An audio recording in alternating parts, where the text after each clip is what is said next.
왜냐? 민족 경제니까 균형 발전해야 될 거 아니냐? 터주기를 강제화하는 것이 아니라 의무화하는 겁니다. 의무화. 이건 강도 수법이죠. 강도. 14선언에는 민족경제 균형 발전을 유무상통 정신으로 한다. 이렇게 되어 있습니다. 유무상통이란 말 누가 쓰죠? 유무상통은 있는 사람 없는 사람이 서로 나눠 갖자는 거 아닙니까? 아니 없는 사람이 있는 사람과 뭘 나눠 갖습니까? 강도가 하는 수법이죠. 조폭이 돈 뜯어가면서 유무상통하려고 하는 거 아닙니까? 이렇게 이야기하지. 북한은 우리가 가지고 있는 핵으로 남한을 보호해 줄 테니까 남한은 돈 내라. 요게 유무상통. 이 강도가 하는 겁니다. 강도가 하는 게 판문점서는 이 4대 서론에 다 들어가 있습니다. 요게 왜 들어가느냐? 민족이란 말만 갖다 붙이면은 한국 사람들 다 좋아한다. 민족이란 말에 대해서는 한국 사람들은 저항력이 없다. 민족에 대한 우상숭배, 민족이란 말에 대한 우상숭배. 이게 지금 대한민국의 재앙을 부르고 있습니다. 민족이라는 말이 악마의 얼굴을 하고 있습니다. 민족이란 말로서 지금 어떻게 쓰이고 있느냐? 민족이란 말로서 이승만, 박정희를 민족 반역자로 봅니다. 민족이란 말로서 김일성, 김정일, 김정은을 민족의 챔피언으로 축해 올립니다. 민족이란 말로서 북한의 핵, 그 민족의 핵이다. 반대할 이유가 없다. 이렇게 나옵니다. 민족이란 말로서 북한에서 일어나고 있는 인권 탄압, 그 우리 민족끼리 하는 건데 덮어주자. 이렇게 나옵니다. 그럼 이 민족은 뭐죠? 첫째, 피와 피와 식별 능력을 마비시켜버립니다.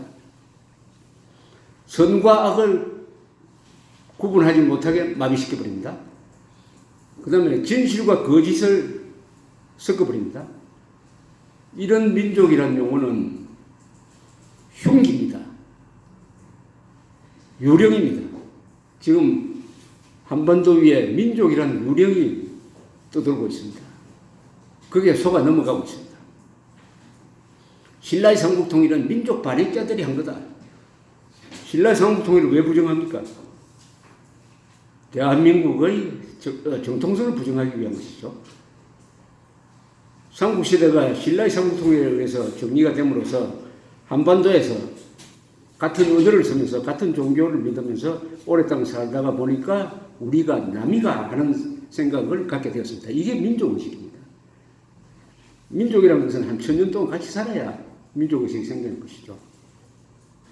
그런데 1300년 전 거슬러 올라가가지고 태종무열왕이 김춘추 시절에 당나라에 가서 당태종과 담판을 해가지고 나당연합을 만들어서 백제 고구려를 무너뜨린 것. 이것은 민족 반영의 통일이다. 이렇게 우리 민족사의 가장 위대한 사건을 저주하도록 만듭니다. 저주하도록. 그 연장선상에서 우리 민족사의 두 번째 위대한 국민국가 대한민국의 발전을 또한 부정하게 만드는 것이 민족이라는 말입니다. 여기에 배웠다는 사람들이 넘어갑니다. 신채호라는 사람이 일제시대 때 그런 주의 주장을 하면서 신라의 삼국통일을 부정하니까 요걸 이어받아 가지고 북한은 더 확대 발전시켜-가지고 대한민국을 부정하기 위해서 신라의 삼국통일을 부정하는데 제가 94년인가? 그때 기자들 무슨 모임이 있어가지고 경주에 갔더니 경주의 공무원이 기자들을 안내하면서 자랑스럽게 이런 이야기를 하는 것이었습니다. 옛날에는 통일 신라 시대라고 가르쳤는데 요사이는 남북국 시대라고 가르칩니다. 남북국 시대? 남북 시대가 뭔데? 통일 신라와 발해를 동렬로 놓는다는 거예요. 기가 막혔습니다. 경주에 있는 공무원이 발해가 뭡니까 그게? 발해가 어떻게 감히 통일 신라와 맞먹을 수가 있습니까? 발해는 우리 민족사의 지류입니다. 지류. 신라의 삼국통일은 신라는 우리 민족사의 본류고 지류와 본류를 구분 못하면 안 되죠.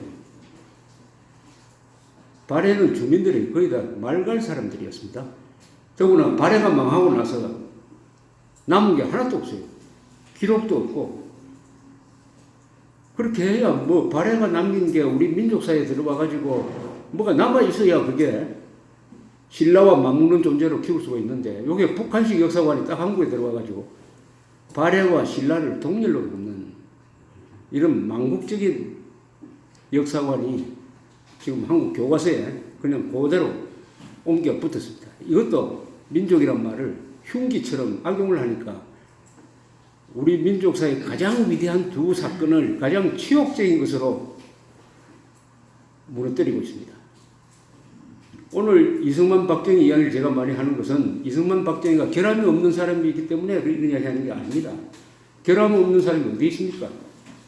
또 정치를 하고 권력을 잡은 사람이 결함 없는 행동을 할 수가 있습니까? 저 시험관에 들어가가지고 무균 상태에서 정치를 할 수가 있습니까? 더구나 한국처럼 전쟁을 겪고 나라를 만들고 하는 이런 가장 어려운 시기에 정권을 잡았던 사람이 어떻게 도덕군자처럼 할 수가 있습니까? 그러나 놀랍게도 이승만 박정희는 도덕군자였어요. 그 정도면 도덕군자입니다. 그 정도의 청렴결백, 그 정도의 겸손함, 그 정도의 인간사랑, 도덕군자입니다. 가장 도덕적으로 높은 수준에 있었던 사람들이 이승만, 박정희 두 사람입니다. 이승만, 박정희처럼 깨끗하게 살고, 이승만, 박정희처럼 겸손하게 살고, 이승만, 박정희처럼 소박하게 살 사람이 여기 있습니까, 지금? 대한민국에 지금 있습니까? 자, 이승만, 박정희를 이야기하는 이유는 위대한 인물을 알아보면은 위대해진다는 이유입니다. 위대한 인물을 알아보는 사람이 위대해진 많은 예를 중에 하나가 박정희죠. 박정희 대통령이 어릴 때 정기를 읽으면서 숭배했던 사람이 두 사람이었어요. 이순신과 나폴레옹이었습니다. 이순신과 나폴레옹 두 사람 다 군인이었어요. 박 대통령 마음속에 난 군인이 돼야 되겠다 해서 이 나라를 한번 크게 만들어야 되겠다 하는 생각이 있었습니다. 제일 처음에는 그게 하나의 소박한 야망이었죠. 그게 점점 커져가지고 세계 속에서 웅비하는 국가로 만들어야 되겠다. 그 꿈을 실현했습니다. 의외로 어릴 때 읽은 전기가 박정희를 만들었습니다. 어릴 때 읽은 전기가. 위대한 인물은 용기를 줍니다. 여러분들도 이승만, 박정희, 특히 박정희 팬들이시니까 어떤 어려움을 다쳤을 때 박정희는 이럴 때 무슨 생각을 했을까? 라고 생각할 겁니다. 그러면 우리가 겪고 있는 이건 아무것도 아니지 하는 용기가 생기게 되는 것이죠. 또 어떤 상상력을 줍니다. 상상력. 박정희 대통령이 72년에 중화공업을 시작을 할 때 그때 세계 경제가 큰일이 났습니다. 1973년 10월에 제4차 중동전쟁이 일어나고 중동에 있는 석유 수출 국가들이 단결을 해가지고 석유 수출을 제한하고 값을 올리고 해가지고 석유 값이 1973년에서 74년 6개월 사이에 배럴당 2달러에서 10달러로 5배로 오릅니다. 5배. 우리는 전부 석유를 수입하고 그때 주유 종탄을 쓸 때였습니다. 더구나 중화공업을 벌려놨어요. 보통 제정신, 맨정신 가진 사람은 중화공업도 축소하고 긴축으로 갔지 않겠습니까? 그런데 박 대통령은 어떻게 했습니까? 그런 위기 속에서 중화공업을 그냥 밀어붙였습니다. 국가의 운명을 거기에 걸고 무모한 짓을 한 거죠. 그러나 성공했습니다. 호랑이 불로 들어갔습니다. 5일 만이가 중동으로 몰리니까 중동 건설 시장으로 뛰어 들어갔습니다. 그래서 77년이 되면은 중동에서 벌어들인 달러를 가지고 중동에서 기름을 사오고도 남은 대역전극을 벌린 거죠. 대역전극. 그래서 그때 다른 나라에서는 중화공업 투자를 안 할 때인데 우리가 투자를 하니까 시설비도 값이 싸고 그때는 땅값이 아직 오르기 전이니까 그때 지은 현대조선, 현대자동차, 포항제철 등등이 세계에서 최신 시설이고 가장 코스트가 적게 들었으니까 지금까지 이런 국제 경쟁력을 유지하는 건 아닙니까? 어떻게 이런 일을 할 수 있었느냐? 그것을 연구하면은 또 다른 박정희가 만들어지는 거 아니겠어요? 또 다른 박정희. 저는 전기를 쓰면서 앞에 서문에 이렇게 썼습니다. 21세기의 박정희가 제가 쓴 이 책을 읽고 나타났으면 좋겠다. 이렇게 썼습니다. 물론 그 박정희는 21세기의 박정희는 20세기 박정희와는 다른 모습이겠죠. 똑같이 카피를 하면 안 되죠. 다른 모습. 그래서 여러분들이 여기서 박정희를 생각하는 것은 누구를 위한 것이냐? 본인을 위한 겁니다. 한민족으로서 우리 민족사에 박정희, 이승만 같은 사람이 있었다. 김유신, 김춘추, 문무왕 같은 사람이 있었다. 이 5사람은 세계적 인물입니다. 그러면 얼마나 자부심이 생기고 역사에 자긍심이 생깁니까? 자부심과 자긍심을 가진 인간은 비굴해지지가 않습니다. 어려울 때 용감해집니다. 당당해집니다. 거짓말을 안 하게 됩니다. 그것만 해도 얻는 게 얼마나 많아요. 좌파처럼 박정희도 친일파, 이승만은 민족 반역자, 김유신, 김춘추도 민족 반역자 해가지고 다 쓸어버리면은 한국 역사에서는 조물애기들만 남아요. 큰 인물은 다 없애버리고 그러면은 무슨 좋은 일이 일어납니까? 위대한 인물은 약점이 있어도 덮어주고 키워내는 게 어느 나라든 하는 일인데 우리나라는 위대한 인물은 약점만 잡아가지고 그 위대성을 다 무시해버리는 이런 자학적 역사관이 한국의 미래를 어둡게 하고 있는데 다행히 여기서 박정희를 생각하신다니까 박정희에 대해서 깊게 아시고 공감하는 바가 있으면 혼자만 알고 있지 말고 그것을 아들에게 손자에게도 전해주고 이웃에게도 이야기를 해가지고 말하자면 박정희 교도를 만들어야 되죠. 교도. 그러나 박정희의 약점도 이야기해야 되죠. 저는 이순신에 대해서 쓴 책을 보면 재미가 하나도 없어요. 결점 없는 사람인 것처럼 선하지 않습니까? 이순신. 성웅 이순신. 그 말이 틀려먹었죠. 성웅이 어디 있습니까? 세상에. 영웅이만 되는 거지. 이순신이 왜 약점이 없습니까? 많죠. 난중인 일기를 읽어보면은 원균에 대해서는 너무 가혹할 만큼 혐오감을 가지고 있었다든지 그러나 그런 다 약점이 그 사람이 가지고 있는 장점 뒤에 있는 겁니다. 그 약점을 없애면 장점도 같이 없어져요. 박정희의 약점은 뭡니까? 실수한 게 많죠. 첫째, 자신의 정치 이념을 개성할 정치 집단을 만들어내는데 실패했습니다. 더골은 성공을 했는데 더골은 아직도 지금 마크롱이라는 사람은 좌파인데 이 사람은 더골 추종자예요. 우파예요. 박정희 대통령의 또 실수는 한글 전용이라는 큰 실수를 했죠. 한자를 쓰지 말자, 한글 전용하자. 이게 40년 동안 이상 계속되니까 한국 사람들이 한자를 이해하지 못함으로써 어휘력이 부족해지고 정확한 한국어를 사용하지 못하게 되고 특히 고급 한국어를 이해하지 못하게 됨으로써 크나큰 위기에 봉착하고 말았습니다. 큰 실수입니다. 이승만 대통령도 또 한글 전용주의자였어요. 또 명문 고등학교를 없앤 것. 이것은 엘리트 교육을 망친 겁니다. 엘리트는 대학교에서 만들어지는 것이 아니라 어느 나라든 고등학교 때 만들어집니다. 감수성이 예민할 때 고등학교 교육을 받으면서 민족과 국가를 생각하고 도원결의도 하고 하는 건 아닙니까? 이런 실수가 있습니다. 큰 실수입니다. 특히 한글 전용으로 간 것은 이것을 회복하려면 한 100년 이상 걸리지 않을까 하는 생각이 듭니다. 한글 전용으로 계속 가는 한 한국은 죽었다 깨어나도 노벨상 안 나옵니다.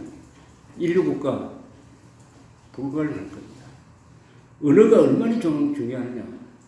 언어가 인간의 사고방식을 지배하고 사고방식은 행동을 지배하는데 한자와 한글을 같이 써야 고급 언어로서 기능할 수 있는 한국어를 70%의 한자어를 암호로 만들어버리는 한자 지옥에 의해서 한국인들의 언어 생활이 저 수준으로 가고 그러면서 교양이 무너지고 인문적인 바탕이 약해지고 있다. 그러면 국가 엘리트가 나오지 않는다. 이런 위기를 만들었습니다. 국가 엘리트는 인문적인 바탕 속에서 나옵니다. 이승만, 박정희 같은 분이 바로 국가적 엘리트죠. 이분들이 가지고 있는 교양의 바탕은 한자, 역사, 철학, 문학 같은 거죠. 인간의 밑변은 이런 게 만들어줍니다. 어릴 때 이 교육을 받으면 밑변이 큰 삼각형이 되는 거죠. 밑변을 크게 잡으면 꼭지 정도 올라가지 않습니까? 그래서 고등학교, 중학교 이 시절에 잘 머리에 안 들어오더라도 문학 작품을 읽으라고 하는 게 바로 그것 아닙니까? 교양의 바탕을 만들어주는 문학. 문학은 인간의 본질을 파악하는 겁니다. 역사는 문명과 국가의 발전을 알게 하는 것이고, 철학은 사물의 본질을 알도록 하는.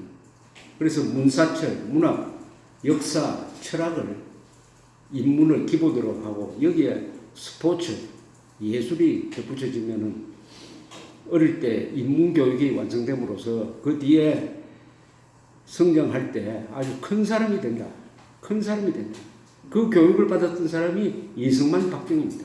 그런데 유감스럽게도 두 사람이 한자를 말살하는 길을 열므로써 한국에서는 인문교육이 망가져가지고 기능이는 많이 생기지만은 재주 있는 사람은 많이 생기지만 똑똑한 사람은 많이 생기지만 용감하고 너그럽고 사물을 깊게 들여다보는 이런 인물이 한국에서 나오기 어렵게 됐다. 이 점에 두 사람의 잘못이 있다고 생각을 합니다. 저는 박정희, 이승만, 김유신, 문무왕, 태종무열하고를 알게 됨으로써 제가 상당히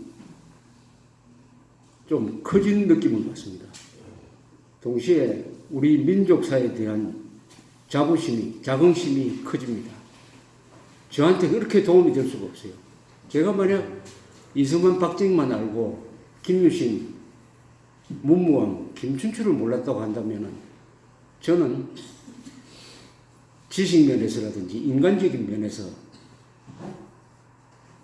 미성숙했을 것이다. 이렇게 생각합니다. 위대한 사람을 안다는 것은 그 사람을 키워줍니다.